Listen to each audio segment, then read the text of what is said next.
गजानन भाऊ आज महाशिवरात्र पार पडते, तुम्ही वैजनाथ दर्शन घेतलं, काय?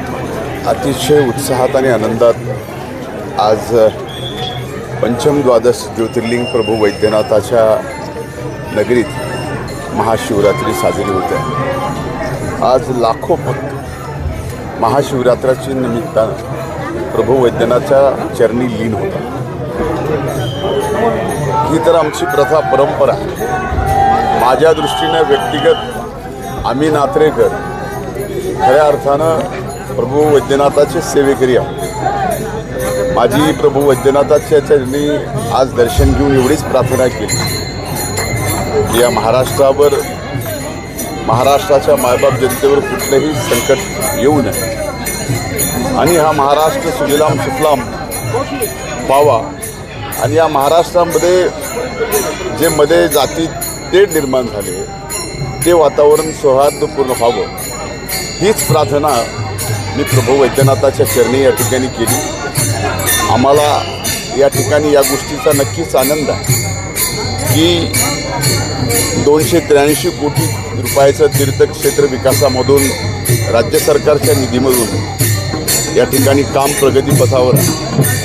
त्याचबरोबर प्रसाद योजनेमध्ये घेण्यासाठी कालच मुख्यमंत्र्यांना मी जाहीर विनंती केली आहे आणि या शिवरात्रीच्या निमित्तानं जे फक्त जिल्ह्यापुरतं आम्ही पशु आणि कृषीचं प्रदर्शन भरवायचो, आज मला अभिमान वाटतो की गेली 13 तारखेपासून आमच्या भगिनी पंकजाताई पशुधन मंत्री आहेत, त्यांच्या नेतृत्वाखाली राष्ट्रीय महापशुधन एक्सपो या ठिकाणी होतो आहे.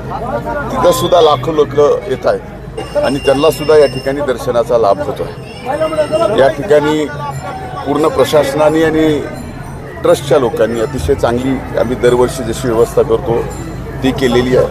माझ्या नाथ प्रतिष्ठानच्या वतीनं गेली अनेक वर्षापासून इथली रोषणाई असेल, सजावट असेल, या सगळ्या गोष्टीकडं आम्ही स्वतः व्यक्तिगत लक्ष देतो. प्रभू वैद्यनाथ सर्व मायबाप जनतेला आशीर्वाद द्यावा ही पुन्हा एकदा प्रार्थना करतो.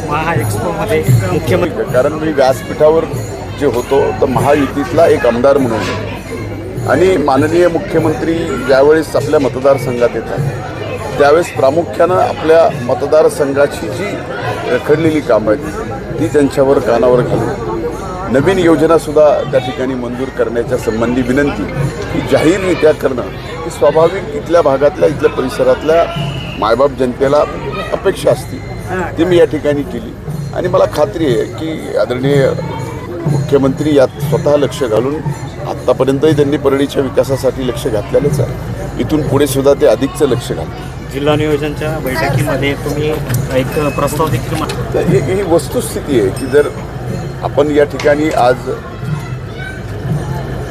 आमचं वडिलकीचा आधार, महाराष्ट्राचं आधार दिवंगत दादा आपल्यातून निघून गेल्यानंतर ज्यावेळेस त्यांनी पालकमंत्री म्हणून बीड जिल्ह्याची जबाबदारी घेतली, यात आम्हाला फार मोठा आनंद होता की ज्यावेळेस राज्याचे उपमुख्यमंत्रीच पालकमंत्री म्हणून जबाबदारी घेतात त्यावेळेस स्वाभाविक त्या जिल्ह्याची अधिक विकास होतो, ती अपेक्षा होती आणि दादांची सुद्धा तीच या ठिकाणी इच्छा होती.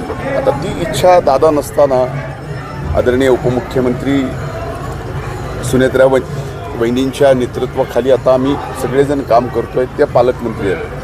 तर त्यांच्या पाठीमागं आम्ही सर्वच लोकप्रतिनिधींनी खंबीरपणाने राहावं, आपल्यातले मनभेद बाजूला ठेवून जिल्ह्याचा विकास करण्याच्या संबंधी आपण सर्वांनी विचार करावा ही एक विनंती केली.